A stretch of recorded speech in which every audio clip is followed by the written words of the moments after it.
आपको ये नहीं सोचना चाहिए कि आपके बारे में गलत कौन बोल रहा है, तो अप्रिशिएट करने वाले लोग भी तो हैं, तो आप हम लोगों को देखकर ही आगे बढ़ जाओ। क्योंकि बहुत चीज़ें हमारे हाथ में नहीं होती, तो वो चीज़ें मैं हमेशा छोड़ देती हूँ कि ये ऊपर वाला ही करेगा।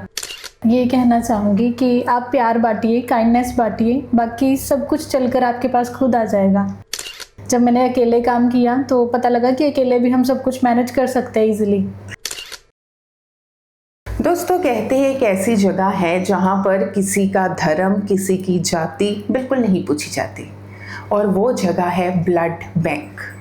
जब भी किसी इंसान को खून की ज़रूरत होती है ना, तो ब्लड बैंक पर जाकर कभी नहीं कहा जाता कि हिंदू का खून दे दो, मुसलमान का दे दो या ईसाई का दे दो। वहाँ पर सिर्फ इंसानियत का धर्म होता है।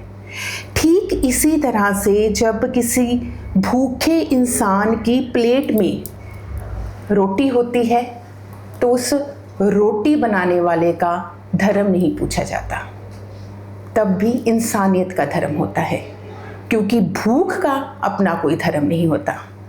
यानी कि सबसे बड़ा धर्म कौन सा है? इंसानियत का। और सबसे बड़ी सेवा कौन सी है? समाज सेवा। आज जिस शख्सियत को हम आपके रूबरू करने जा रहे हैं, उम्र छोटी है लेकिन ख्वाब बहुत बड़े हैं। सोशल वर्क में इन्होंने अपनी स्टडी की और उसके बाद अपनी ज़िंदगी का काफ़ी समय इन्होंने समाज सेवा में लगा दिया। इन्होंने अपनी एनजीओ भी स्टार्ट की है, अपने इंसानियत के धर्म को बाखूबी निभा रही हैं। मैं बात कर रही हूँ राबिया मलिक की। मैडम, बहुत बहुत स्वागत है आपका। धन्यवाद मैम। जी मैम, सबसे पहले तो मैं ये पूछना चाहूँगी कि हर एक इंसान की ज़िंदगी में ना एक टर्निंग पॉइंट आता है जब उसे लगता है कि मैंने ये करना है, समाज की सेवा की जाए या समाज के लिए कुछ किया जाए। हर एक इंसान सोचता ज़रूर है, लेकिन बहुत कम लोग होते हैं जो असल में इसको निभाते हैं। तो आपकी ज़िंदगी में ऐसा कौन सा हादसा हुआ था या आपकी ज़िंदगी में ऐसा कौन सा इंसिडेंट हुआ था जिसके कारण आपको लगा कि नहीं, मुझे अपनी ज़िंदगी में समाज सेवा करनी है? मैंने एक लेडी को देखा डोमेस्टिक वायलेंस में। अच्छा। और जब मैंने उनसे पूछा कि आंटी आपके साथ क्या हुआ, उस टाइम मैं काफ़ी छोटी थी, तो जब मैंने आंटी से पूछा कि आंटी आपके साथ क्या हुआ, तो उन्होंने बार बार अपने हस्बैंड के बारे में बात की मुझसे कि मेरे हस्बैंड मुझे खर्चा पानी नहीं देते हैं। अच्छा। और मेरा सिलाई सीखने का सपना है, बट वो भी पैसों की कमी के कारण मैं नहीं कर पाती हूँ। तो वहाँ से मैंने सोचा कि मुझे एक सिलाई सेंटर ओपन करना है। अच्छा। और काफ़ी टाइम लगा मुझे, बिकॉज उस टाइम मैं अर्निंग नहीं करती थी, बट मैंने फादर से जब बताया तो उन्होंने मेरा साथ दिया और वहाँ से मैंने अपनी एनजीओ ओपन करने का सोचा। अच्छा, मुझे ये बताइए, ये जर्नी कैसे रही? मतलब कैसे आपने स्टडी की, किस तरह से ये आपने एनजीओ स्टार्ट किया? मैम 10th तक तो नॉर्मल चला, जैसे नॉर्मली करते हैं बच्चे स्टडी वैसे ही, बट +1 में थोड़ा सा टर्निंग पॉइंट आ गया लाइफ में। वहाँ से मुझे ब्लाइंड बच्चे मिले। पहले मुझे उनके दुख का नहीं पता था कि वो बच्चे कितना स्ट्रगल करते हैं, बट जब मैं क्लास +1 में थी तो उस टाइम कुछ टीचर्स आए ब्लाइंड स्कूल के, तो उन्होंने मेरा इंटरव्यू लिया, काइंड ऑफ राइटिंग टेस्ट। तो उन्होंने बोला कि आपकी राइटिंग सही है और आप उन लोगों की हेल्प कर सकते हो। बेसिकली ब्लाइंड बच्चे को राइटर चाहिए होता, तो वो मुझे अपने साथ लेकर गए और उन्होंने मुझे बोला कि आप बच्चों के एग्ज़ाम्स लिख दो। तो मैंने 2 बच्चों की वहाँ पे हेल्प की और एक ने 2nd पोजीशन भी हासिल की। तो मुझे लगा कि नहीं, इन लोगों की हेल्प होनी चाहिए। वहाँ से मैंने उनका राइटर्स बनने शुरू किए। फिर उसके बाद मेरी ग्रेजुएशन स्टार्ट हुई और फिर मुझे मास्टर्स में एडमिशन लेनी थी। तो किसी सीनियर ने मुझे सजेस्ट किया कि आप सोशल वर्क ऑलरेडी कर रहे हो तो आप MSW करो, that is master in social work. तो मैंने वहाँ से अपनी मास्टर्स की और उसके बाद अभी मैं डबल मास्टर्स कर रही हूँ मैम। अच्छा। साथ साथ में मेरी स्टडी भी चल रही है और एज एन इंस्ट्रक्टर मैं काम भी कर रही हूँ सेक्टर 11 ITI में। जी, बहुत अच्छा लगा। तो खर्चा कैसे चलता है? क्योंकि सिलाई मशीनें लेकर आना या जब लेडी सीखने आती हैं, बिजली का खर्चा होता है और बहुत सारे खर्चे होते हैं, तो किस तरह से मैनेज करते हैं आप? मैम बिजली वगैरह का खर्चा तो मेरे फादर करते हैं। अच्छा। और जो हमारी टीचर हैं सिलाई की, उनका जो फीस रहती है, बेसिकली एक छोटी सी इनकम उनके लिए भी रखी हुई है हमने, तो वो मेरी पर्सनल इनकम से जाती है मैम। कोई आपको चैलेंजेस फेस करने पड़े या आसानी से सब हो गया? नहीं मैम, चैलेंजेस बहुत आए हैं। इवन मेरे रिलेटिव्स ने ये चीज़ बोली थी कि ये एक फालतू का काम है जो आप कर रहे हो, कि इसका कोई फ़ायदा नहीं है। तो स्टार्टिंग में 3-4 महीने तो मुझे उनको कन्विंस करने में ही लगे कि ये कोई फालतू का काम नहीं है, यहाँ पे लेडीज़ भी आएंगी, यहाँ पे सब कुछ होगा, क्योंकि स्टार्टिंग में सिर्फ 12 लेडीज़ आती थी। अच्छा। तो उनको लगा कि ये नहीं होगा सफल, कि बस इसने शुरू कर लिया और आगे कुछ होने वाला नहीं है। बट उसके बाद उन्होंने देखा कि हमारे साथ बड़े अच्छे अच्छे लोग जुड़े हैं और लेडीज़ ने भी बहुत बेनिफिट लिया है, वो खुश है अपनी ज़िंदगी में, अर्निंग कर रही हैं। तो अब उनका पॉइंट ऑफ व्यू अलग हो गया। तो सबसे बड़ा चैलेंज तो वही था मैम कि लोग मेरे फादर को ये चीज़ बोलते थे बार बार कि ये फालतू का काम है। बट अब सिनेरियो अलग है मैम। कभी ऐसा भी हुआ है कि कोई नेगेटिव थॉट मन में आता हो, नेगेटिव फीलिंग आती हो, भी शायद नहीं हो पाएगा, या ये मैंने सही किया है या गलत किया है, ऐसे भी नेगेटिव थॉट्स कभी आते हैं मन में? एक बार हो गया था मेरे साथ। एक्चुअली मैं स्ट्रगल कर रही थी उस टाइम से, और मेरे एनजीओ में एक बड़ी खास मेंबर थी, तो उन्होंने लेफ्ट कर दिया था एकदम। अच्छा। मेरे लिए वो तो एज अ बैकबोन ही काम कर रहे थे, बट उन्होंने आउट ऑफ डोमेस्टिक कुछ प्रॉब्लम के कारण उन्होंने छोड़ दिया। और फिर वहाँ से मुझे लगा कि अब मैं अकेली पड़ गई। बट उसके बाद मैं और ज़्यादा कॉन्फिडेंट हो गई।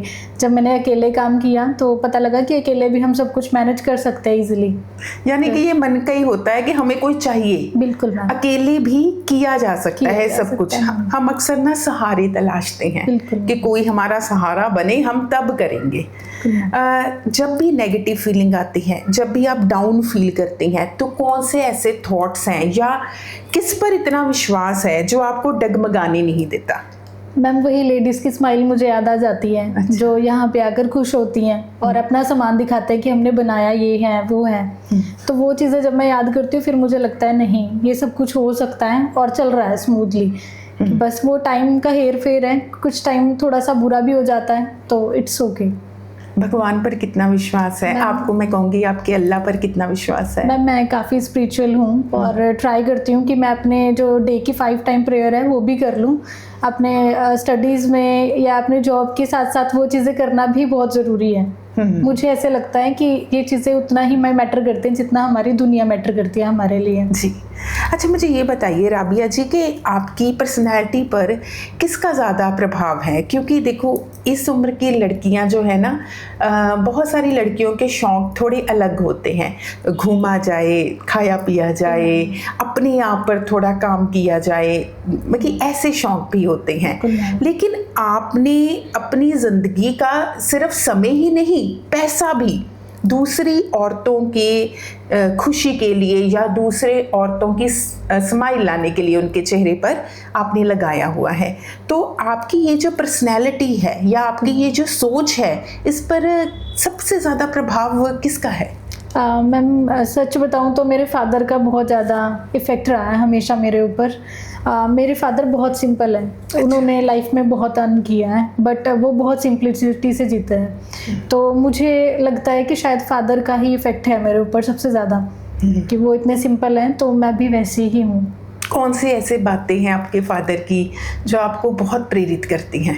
मैम मेरे फादर की सबसे बड़ी बात ये है कि वो हेल्प करते हुए दिखाते नहीं हैं। मतलब कभी भी किसी की हेल्प करनी हो, अगर उनको लगता है कि इंसान जेन्युइन है, वो देखते नहीं कि वो कितने की हेल्प कर रहे हैं, बस कर देते हैं। तो वहाँ से मुझे ये लगता है कि ये चीज़ सबसे ज़्यादा अलग है उनकी। बिकॉज लोगों में ये चीज़ ज़्यादा होती है कि वो कुछ किसी को प्रोवाइड करते हैं तो वो दिखाते हैं। बिल्कुल।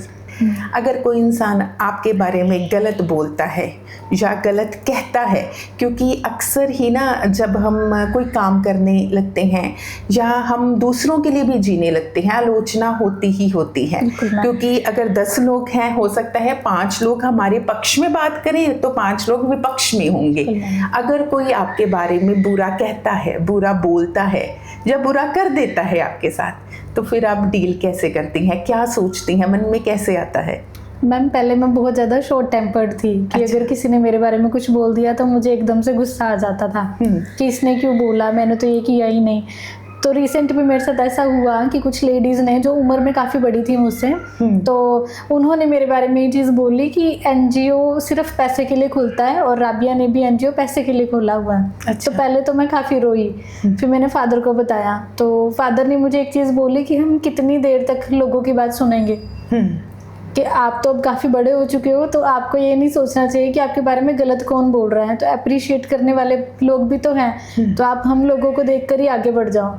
तो वहाँ से मैंने उनको कुछ जवाब नहीं दिया, बट कुछ टाइम बाद कुछ ऐसा हुआ कि उनको खुद पता चल गया कि ऐसा कुछ है नहीं, जैसा वो दूसरों के बारे में बातें बनाते हैं। और एट प्रेजेंट वो मेरे ही एनजीओ में एज अ बेनिफिशरी हैं। तो अब थोड़ा सा वहाँ से टाइम चेंज हो गया, उनको पता चल गया कि एक्चुअल में ये किसी से डोनेशन भी एक्सेप्ट नहीं करते हैं, ये खुद ही फंडिंग करते हैं, खुद ही सब कुछ चलता है। तो ये चीज़ें हैं मैम। यानी कि अगर इंसान सब्र रखे तो वक्त और भगवान ज़रूर जवाब देते हैं। मैम आपने कई चीज़ें छोड़ी हुई हैं कि चलो मैं नहीं यहाँ पर बोलूँगी, लेकिन वक्त और भगवान ज़रूर जवाब देगा, ऐसा कभी मन में आया है? और आपने ऐसी कई चीज़ें भगवान पर छोड़ी हुई हैं? बिल्कुल मैम, मैं हर चीज़ ही भगवान पे छोड़ देती हूँ कि वही करेंगे अब जो करेंगे, क्योंकि बहुत चीज़ें हमारे हाथ में नहीं होती, तो वो चीज़ें मैं हमेशा छोड़ देती हूँ कि ये ऊपर वाला ही करेगा।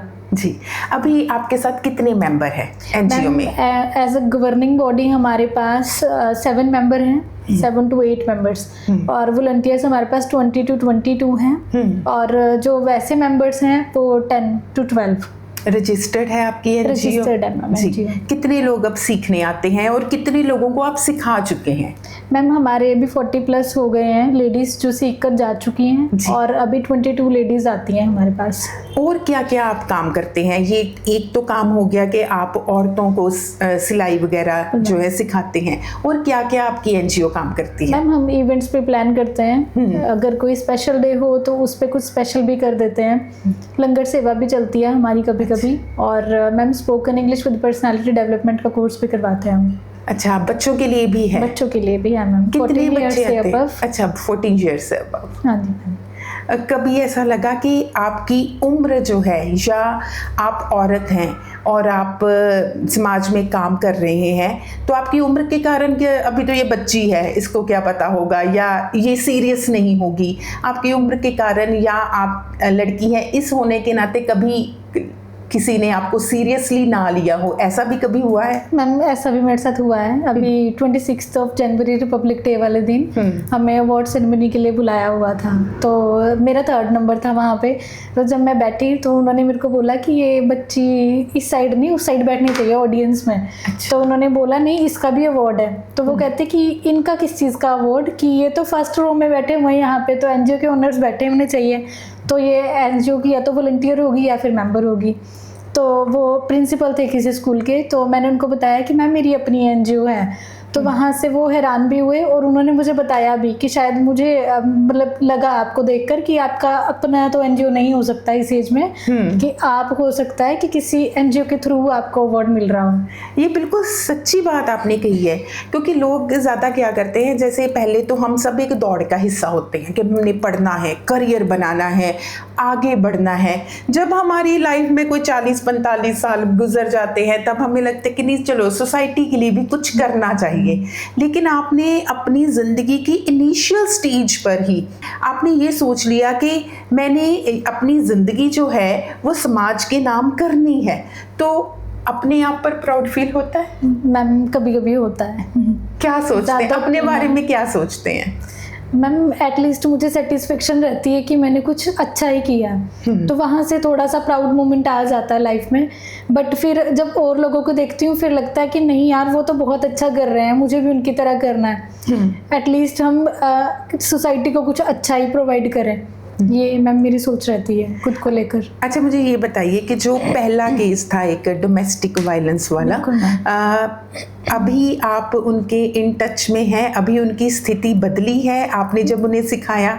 मैं उनके टच में हूँ, और उनका अब तो काफ़ी सीन चेंज हो चुका है। अच्छा। एक्चुअली उनके बच्चे भी थोड़े बड़े हो गए अब, तो मैं उनसे समय समय पर थोड़ा फीडबैक लेती रहती हूँ कि आपका कैसे क्या चल रहा है, तो वो बताते हैं कि नहीं अब सब कुछ ठीक है।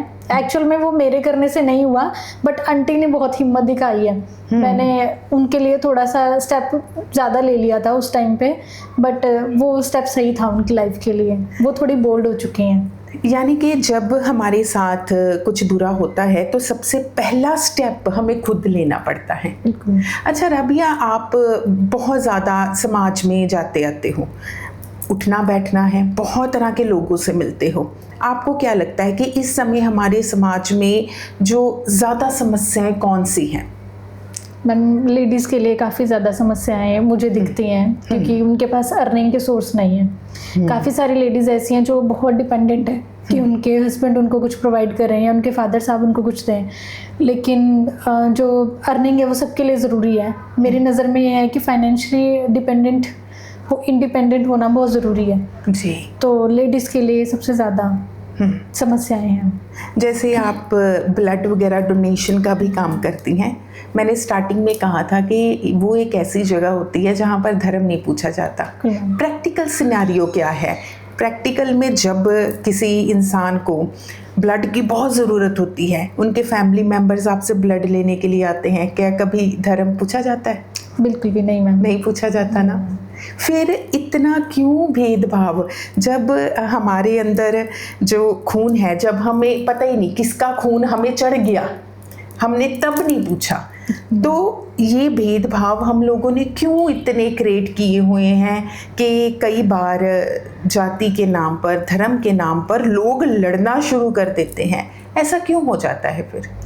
Ma'am, may be lack of education is the reason, because लोग पढ़ना नहीं चाहते, किसी भी वो फैक्ट को अपनाना नहीं चाहते, लेकिन वो सुनी सुनाई बात पे या पॉलिटिक्स में आकर ऐसी काम कर देते हैं और दूसरे को ऐसी बातें भी बोल देते हैं जो ठीक नहीं होती। सोशल मीडिया आजकल इन चीज़ों से भरा पड़ा है जी। अच्छा, सपने क्या देखे हैं? क्या सोचती हैं कि मैं आगे क्या करूं, क्या बनूं, मुझे क्या करना चाहिए? ऐसे कौन से सपने हैं? मैम, मैं चाहती हूँ कि मैं लेडीज़ के लिए ज़्यादा से ज़्यादा काम कर सकूँ, उनको मोटिवेट कर सकूँ, उनको अवेयर कर सकूँ, ताकि वो अपनी लाइफ में कुछ करें। यूथ के लिए कोई मैसेज दीजिए। मैम, यूथ के लिए मैं यही मैसेज देना चाहूँगी कि अगर आपको लगता है कि आप लैक ऑफ अवेयर हैं, तो पहले आप अवेयर हो जाइए और लोगों की हेल्प कीजिए और एजुकेशन लीजिए और धर्म के नाम पे एक दूसरे को मत बांटिए, प्यार बांटिए।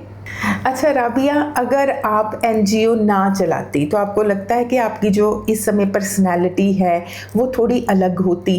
क्योंकि एनजीओ चलाने के बाद और बहुत सारी लेडीज़ से, बच्चों से मिलने के बाद आपकी पर्सनालिटी में, आपके किरदार में, आपकी सोच में बदलाव आया है? अगर आया है तो कौन कौन से आए हैं?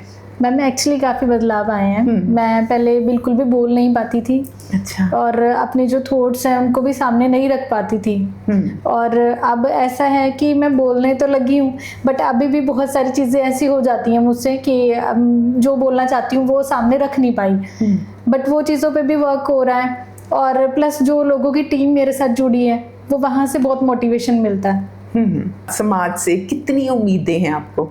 मैम, अभी मेरी उम्मीदें घट रही हैं, बिकॉज़ काफ़ी चीज़ें ऐसी हो जाती हैं कि जहाँ पे आपको अकेले काम करना पड़ता है और मेरे साथ ऐसा काफ़ी बार हुआ है। तो अब मैं काफ़ी कम उम्मीदें लगाती हूँ लोगों से, चाहे वो मेरी फैमिली मेम्बर हों या फिर मेरे फ्रेंड सर्कल में हों।